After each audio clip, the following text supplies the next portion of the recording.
Get that, Jake? Okay, welcome to our class. This morning we're going to be studying Genesis chapter 3. It's titled Humanity's Fall. And like I said this morning, if you were in the early service, Rick talked a lot about the guilt and the shame and the sin itself. But we're going to start out chapter 3, verse 1. Let's think about a minute before the fall, before this happened. What was it like? What was it like in the garden? Think of your idea of perfection. What would be a perfect, ideal world for you? Anybody got a comment? All the sweet wanting to eat and not getting home. Well, you know, it was a perfect world. They think about one thing that I wondered about, individual climate control. You know, they had a man and a woman, and men and women get hot or cold differently. How did that work? Not back then. Did God make them both the same, where they had the same temperature and climate control, or was it wherever they happened to be, it was the perfect, whatever your perfect 72 degrees, 65, 80, I don't know. But just think about it for a minute. There was no sweat. That didn't come till after the fall. So everything was perfect. The air was perfect, everything. It was all pleasing to look at. They got to walk and talk with God. He was there with them all the time. That's, we talked last week, God made a garden and told Adam to work it. Well, there weren't any weeds or anything like that. He didn't have to plant it. He didn't have to water it. All of his, basically how he worked it was just pick it and eat it. And so that wasn't really tough. And so Adam and Eve performed their task in the garden without question. They just went about it, their daily stuff. They picked the garden, they ate, they went around and looked at the animals and all the stuff. They talked and walked with God. Everything was perfect. So then you don't think they ever had to pull weeds or water the garden? Not at that point, because God hadn't proclaimed weeds yet. Break rocks. So nothing. They were just there. One thing, though, that happened before the fall is that Satan was there. He was roaming the earth at that time. Mm-hmm. And so even though they didn't know who he was, they didn't know, sin hadn't entered the world yet, but Satan was there. And that's what we're going to talk about to start with here in the first part of this is called the sham. And it's chapter 3, verse 1 through 5. And so the first verse says, "Now the serpent was the most cunning of all the wild animals that the Lord God had made. He said to the woman, 'Did God really say you can't eat from any tree in the garden?'" What did he say? We talked about that last week. It was in our study last week. It was chapter 2, verse 16 and 17. And it says, "And the Lord God commanded the man, 'You are free to eat from any tree in the garden, but you must not eat from the tree of the knowledge of good and evil. For on that day you eat it, you will certainly die.'" And so Satan was very crafty. That's how he works. He's a great deceiver. And he said, he posed the question in a way that, did God really say you can't eat any of it? He already knew the answer, but he was trying to place that little bit of doubt in there. And so he's putting it on Eve at this point to come up with the answer. And so, we see the serpent there. The serpent at this point was not this snake that crawls on the ground on his belly in the dust. He was most likely, I don't know what the serpent looked like, but I tend to think it was probably, he was beautiful to look at. He was, I don't know if he was upright. I'm not really sure what he looked like. I just know that at this point, God hadn't cursed him to crawl on the ground and eat dust the rest of his life. So, you go back, Revelations, John, we studied this a couple of months ago in Revelation, where John calls the devil that ancient serpent. You look in 2 Corinthians 11:14, and Paul describes Satan, that says that he masquerades as an angel of light. Peter calls him a roaring lion in 1 Peter 5:8. John calls him the father of lies in John 8:44. So all through there, we know Satan was there. We know that he's very good. He doesn't just come right up to you and say, hey, let's go sin today. He makes it to where it's our idea that it's okay. He's a great deceiver. He's a masquerader. You can't tell who he is. So Eve, at this point, it's interesting because the Bible doesn't say anything about, well, what did she think about the serpent talking to her? Did any of the other animals talk to her? I mean, how did she didn't seem to take that as any kind of a big deal. It's like, oh, okay, you're talking to me.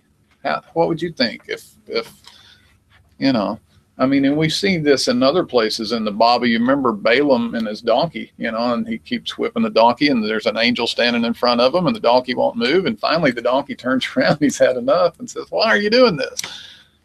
It didn't seem to bother Balaam at that point either that, wow, there's an animal talking to me. How did that work? Well, this is the same thing. Have you ever thought about what was he thinking? It's like, that was just no big deal. I believe that it was not a big deal, only because now I don't know how much time has gone by here. Here we, you know, because we have to associate time with everything that we do. How long had they been in the garden before this happened? And so, having said that, I feel personally that they both experienced a lot of things for the very first time, because it was the very first time. This might have been the very first time that she has been around this serpent-like creature that he manifested himself as, and he talked. That's the standard. You know? Okay, he talked. No big deal. Yeah. Nothing else talks, I don't guess, but this one does. Okay, so now mental note: these guys talk. You know. Okay, I can go along with that. I mean, we don't know. It doesn't really tell us. And it's just interesting for thought. I tell you, that snags my memory, but not memory, but my curiosity about this is the order that God gave them. He said, if you eat of that fruit, you'll die. And then she recalled it and told the serpents, God says, if we eat that tree, we'll die. Okay, I'm guessing there's probably nothing has died yet.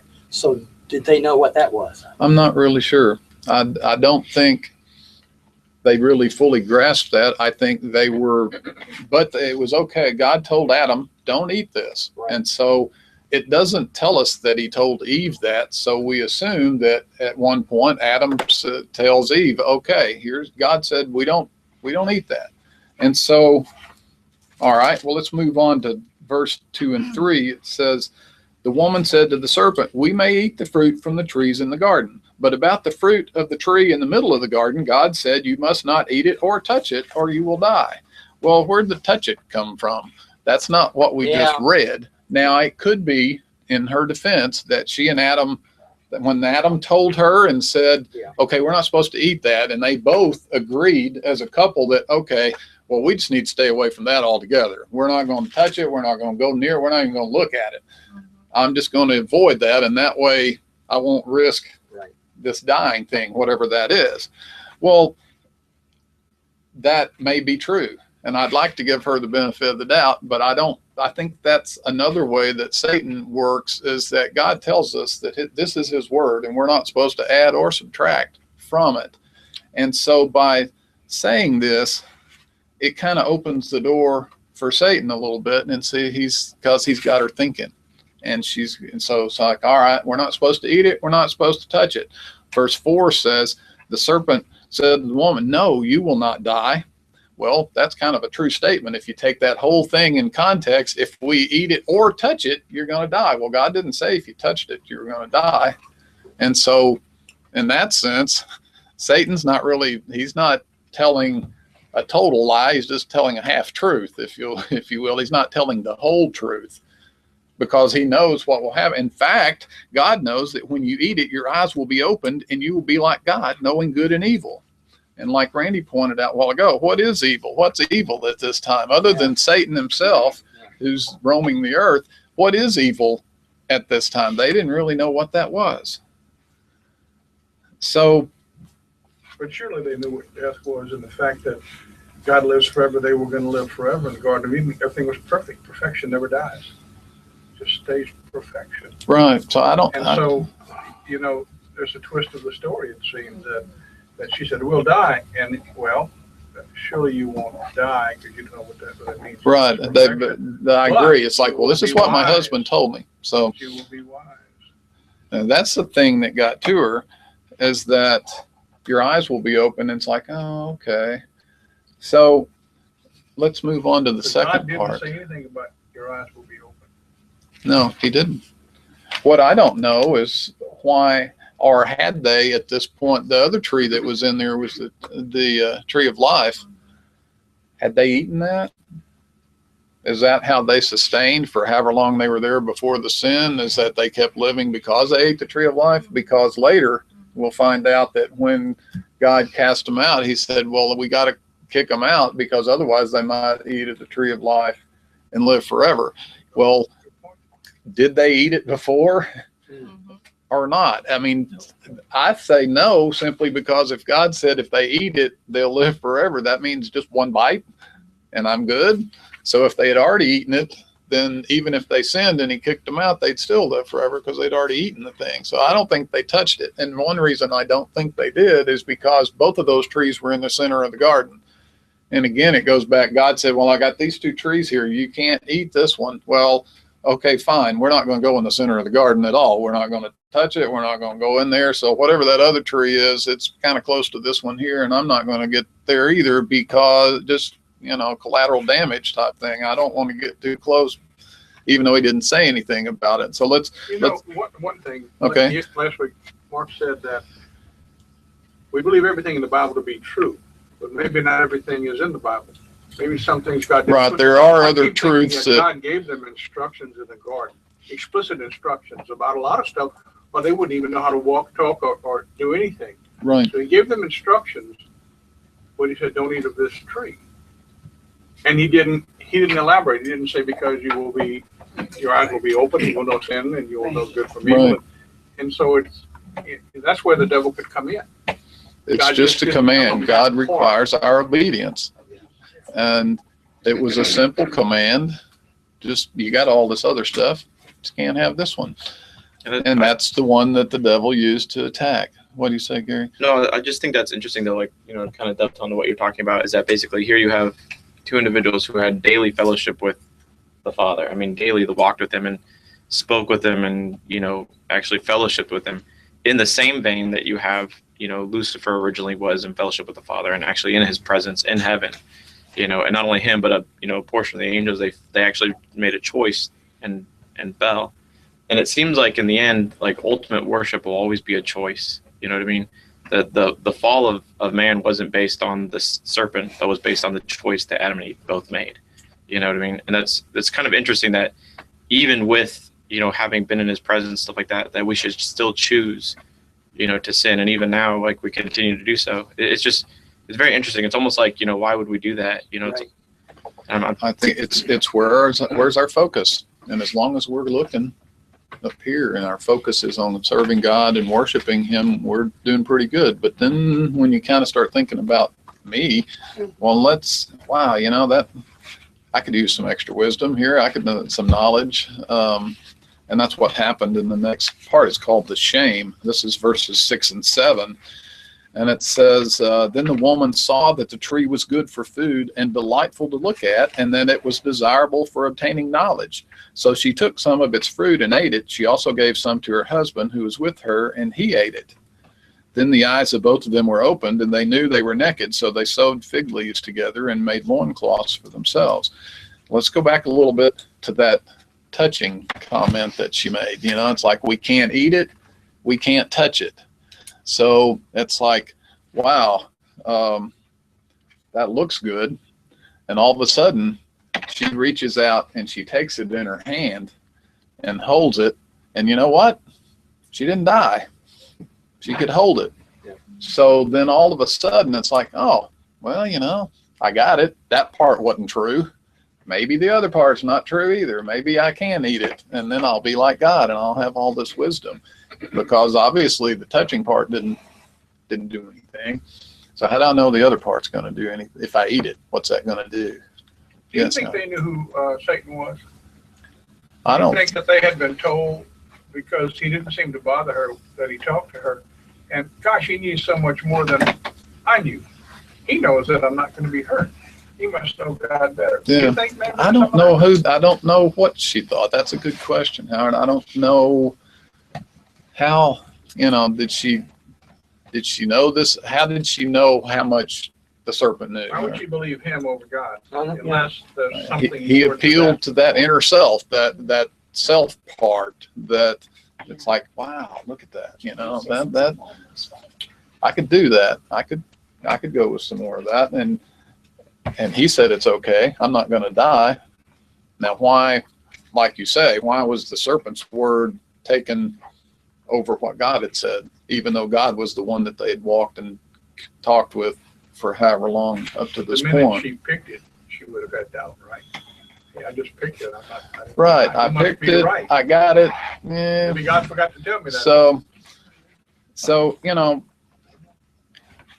another question, what was Adam doing?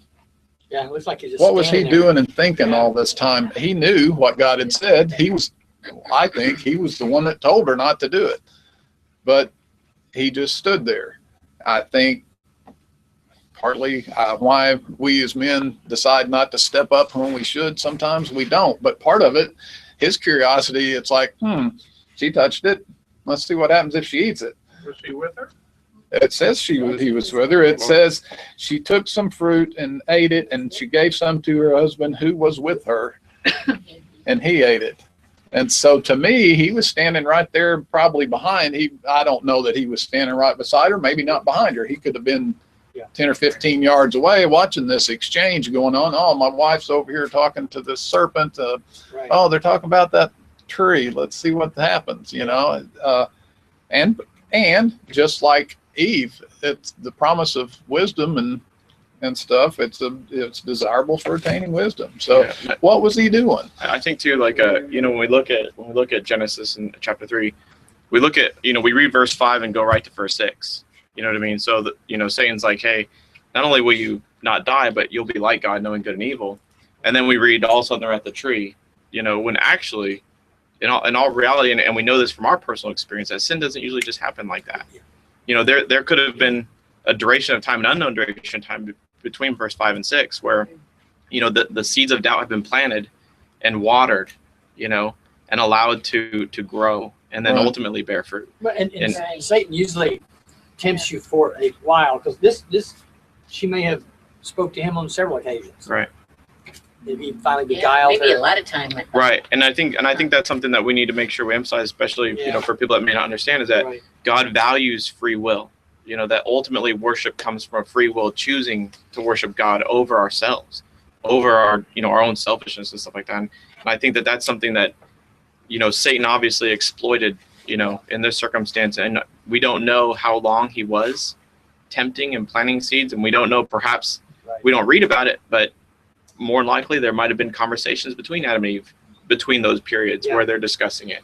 They're just trying to And then justify. and then it could be, well, hey, coming up. if you touch it and you don't die, then maybe you're right, because maybe they did kind of, we don't know how those conversations At went. the same but- time, though, Gary, it's like, okay, let's just say this did take a period of time, and they had these discussions between them as man and wife, and it's like, well, we talked that thing again today, but they also talk to God every day, it seems. Right. And it's like, you think they might have brought that up too. Right. And and what would he say? Like, well, I told you not to. Right. So when you put that part in there about them telling God what has been happening, then you might think, well, they're in the middle. Right. Which way do they go? But just like today, you know what I mean? Like sometimes there might be someone struggling with a certain sin, and they still pray every day and fellowship every day. Yeah. And God's gonna sit back and say, I want to see you make this choice. Yeah. Ultimately, your worship is gonna be your choice. So the grand experiment is what Dr. Mark likes to reflect this way. Well, This might be the grand experiment. what you were saying, both of you, the idea that it would all happen so quickly that he would think man would be watching, and then she'd say, you do this. Then God created man. He said he gave him domination of everything. And then all of a sudden, boom, he doesn't have it. Eve's controlling him. I kind of think they had some debate over this, and they first picked it, as you say, and then, it was we're holding tentative it now, and- Yeah. God sees it holding it. And what you just said, God then said, I'll watch man and see what man does. He has free choice. He either obeys me or doesn't. And I think too, that's why, you know, in the New Testament read, you know, that it's not just enough to, you know, draw nigh to God, but to deny yourself daily, and follow him, you know. And I know, and go backwards just a little bit. I have a hard time wondering why Satan chose this book. You know, What is the serpent? Yeah. He can look like anything. Well, I believe that, but why It did doesn't he make any choose difference that? whether Well, that's why I think before the curse that the serpent was one of these, maybe a dragon or something that Very looked, pretty. it was, you know, That- it was that- impressive to look at. Okay, sure. Remember Adam named all the animals. He knew them by heart. So he probably chose that because Adam knew who that was, or knew about what that type of animal was. Mhm. And that it was probably one of the prettiest ones there.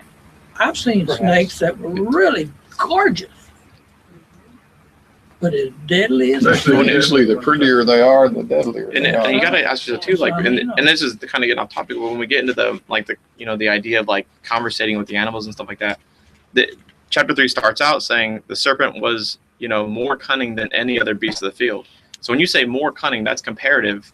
Were there other animals that were cunning or intelligent? And Right. so, you know what I mean? Maybe this is something that they've gone back to and had conversations with before he decided to plant the seed, you know, and say, so there was already an established relationship or trust possibly Well, with and this. that's the way animal. Satan works. Sometimes he just drops a little tidbit there Right. and lets it simmer for a little that's- bit. Then he comes back and Mhm. kind of enhances that a little bit. It's like you say, it's not all automatically all one thing. So Yes. maybe the serpent wasn't the only one that talked. Right. In the garden. We don't know. Yeah, we He don't just know. happened to There be was the other- one that, Speculate, that yeah. Satan Yeah. inhabited at that point Yeah. to I place think the y'all are plants of missing the doubt. point, the fact that the Satan himself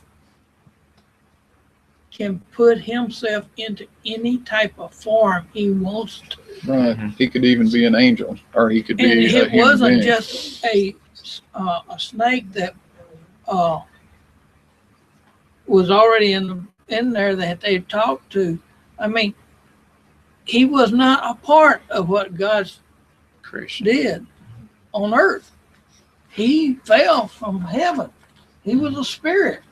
And he come down and he transformed himself into a living snake, but more prettier than they have ever seen. It might not even been a snake, might have been anything. Yeah, we don't really know. It's Don't just really called know. the serpent. We don't know what it's called. Well, we skip verses 8 through 13 and pick it up in a minute. What we skipped was where, okay, they ate, and Pastor Rick talked about that this morning. Adam and Eve hid from God because they were naked. Well, how did they know? They didn't even know what naked meant at that point, but all of a sudden they did because they ate the fruit, and it did open their eyes. And so God, says, who told you you were naked? Did you eat from the tree I told you not to? And then they played the blame game, like Rick said this morning, that Adam said, well, Eve did it. In fact, he basically at first kind of made an underhanded swipe at God. The woman you gave me, so it's your fault because you gave her to me. Then it's her fault because she gave me the apple. And then Eve turns around and says, well, the serpent did it. And so nobody stood up and said, I did it. They just they started pointing fingers. And then they knew. And so, so all of a sudden their eyes are open. They know what evil is. They know what sin is. They know what good and bad. Before they'd only known good. Now all of a sudden they know bad. I think they experienced for the first time when they said now they know good and evil. They've just experienced the first lie. And Yeah. now they know the feeling that it feels Yeah. like to lie. Shameful. They know what And shameful they is. know the Yeah. shame. And then the title of that section was The Shame. Back in the 70s, Bob Seger had a song out called Against the Wind. And part of the lyrics for that said, I wish I didn't know now what I didn't know then. And how many times, do we wish we had a do-over? Can I redo that? God, I don't want to do that, but it's too late. Once you've done it, it's out there. And I know Adam and Eve probably at this point goes, well, I wish I didn't know all this stuff that I just ate that fruit. And now I have this knowledge that I don't want to have anymore. Rick mentioned this morning, 1 John 1:9 says, if we confess our sins, God is faithful and just to forgive us our sins and cleanse us from all unrighteousness. So we can confess and he forgives us and our sins are forgiven, but the consequences of the sin still remain. Now, God may choose to lessen those consequences. He may not, but the consequences are going to be there. You don't get off scot-free by just going and sinning and then say, oh, sorry, God, forgive me, and go on and not expect anything, any retribution for that, because that's not right. That's not how God operates. He could if he chose to. But when we make a choice that's contrary to what his will is, then we have to suffer for that choice. That doesn't mean he can't take it and mold it and move you. If you walk off the path, okay, fine. You want to go that way? I'll get you back eventually. But in the meantime, he may even bless you, but you're still going to have to pay for those consequences. So let's see what the consequences are. The next section is called the shambles, and this is verses 14 through 19. Then the Lord God said to the serpent, because you have done this, you are cursed more than any livestock and more than any wild animal. You will move on your belly and eat dust all the days of your life. I will put hostility between you and the woman, and between her seed and your seed and her seed. He will strike your head, and you will strike his heel. He said to the woman, I will intensify your labor pains. You will bear children in anguish. Your desire will be for your husband, yet he will rule over you. And he said to Adam, because you listened to your wife's voice and ate from the tree about which I commanded you, do not eat from it. The ground is cursed because of you. You will eat from it by means of painful labor all the days of your life. It will produce thorns and thistles for you, and you will eat the plants of the field. You will eat bread by the sweat of your brow until you return to the ground, since you were taken from it. For you are dust, and you will return to dust. Wow. So all that stuff. That food didn't taste so good after that. Yeah. So what happened after the fall? The consequences is still going on. We're still feeling the consequences, and we joke laughingly sometimes, say, well, we'll blame Adam for that, or I'm sweating today, so it's Adam's fault, or I've got weeds growing in the garden, well, that's his fault. Well, technically maybe so, but the whole world, we live in a fallen world now, and we are suffering the consequences of sin, and we wonder why the world is like it is. And it's because sin was introduced into the world here, and people have continued to sin. God still gives us that free will, and we still continue to make the wrong choice. Even like Gary said, we may be walking daily with him and then slip up. We all sin, and we're all suffering the consequences from it. He said, because you listen to your wife's voice. Now, does that mean, guys, we don't have to listen to our wives? Gives us free reign right there. It says you don't have to listen. Yeah, that's what it says, right? It says it exactly. But Mine's underlined. I wasn't that brave yet. what it does mean is that if, as head of the household, if we see our wife headed in the wrong direction, that we need to step up and say, no, that's wrong. Adam had a wonderful chance to score some brownie points with his wife and with God if he'd have just stood up and said, no, God said, don't eat that. And then she could have said, yeah, And you're God- right. And the ground is cursed because of you. Yeah. It goes back to Adam. Yeah, it's our fault. Well, I would say think this though, real quick, just on this, because I know this is something that we discuss a lot, is the role of like kind of women and throughout the Bible and stuff like that. But even at this point and all through the New Testament, one of the things that you do notice though is that it seems like it's usually the women who are closer to the heart of Christ and are always kind of there bringing the men along, either to the tomb in the morning, or letting them know they're the ones that actually stayed with Christ during the crucifixion and everything else. They were the ones that they were the heart and soul of kind of that unit. You know what I mean? I think that that's something important to emphasize, that even after the fall, though, that doesn't mean that they're relegated to some right. lesser than position. Obviously, that's not Well, the why case. do you think that is, though? Why do I think that? Because the men won't the men, in my case, I'm perfectly happy to let Elaine lead the spiritual side if she wants to, and I don't. Then why is that? Why have we done that? God made us different. We're very He put different. A lot of Mhm. compassion in a woman where a man doesn't have compassion as much. This is true, but if we really felt that strongly about our love for Christ, wouldn't we want to share that love and pass it down to our kids, our grandkids, everybody around us, and be that person? And I'm guilty of that. That's why I can sit here and say this. It's like, why have I been negligent in that area? Why was I perfectly happy to let my wife handle all of that with the kids and stuff? Because I didn't want to. And it was getting done. So that's good enough for me. And so that's a sore spot with me that I did not do a good job with, is that, and it went all the way back to the garden. Adam did the same thing. It's like, man, I blew it. I should have said no. I could have stopped this. Yeah. I could have stopped it, but I didn't.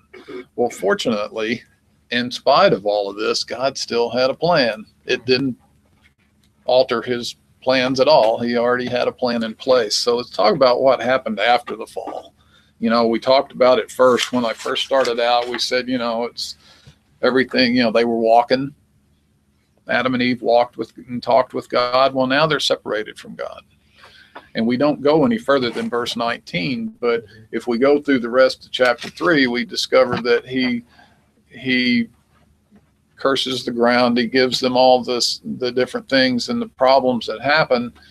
And then he kicks them out of the garden, basically. And so they're outside the Garden of Eden and they can't get back in. And so no longer is there a perfect scenario. They're separated and God's still there, but they don't have that one-on-one walking directly with God at that point. Can I get you some water? We don't have any bottles of it. Yeah. I have a man to see. I've got him. Oh, okay. Okay, all right. Okay, but they're separated from God. What about 21 though? Would this be like the Lord made the garments of skin. So did God perform the first sacrifice here to lay down an animal's life to cover some sin stuff? Actually, it is. Yeah. That's Interesting. shedding of Yeah, it's blood. very interesting. Mhm. Like it used to be the first animal. But anyway, not that that's important, but The serpent- Well, it remember was at serpent this skin. point, death got introduced into the world, and so at that point, then he could kill an animal, right. sacrifice an animal to do that. But prior to that, there wasn't any need to. And the reason this captures my attention is like, okay, all I think of is Adam and Eve in a lot of first time everything's, but here we see the slaughter. No one has seen this before, and I bet it's terrible to see for the first time.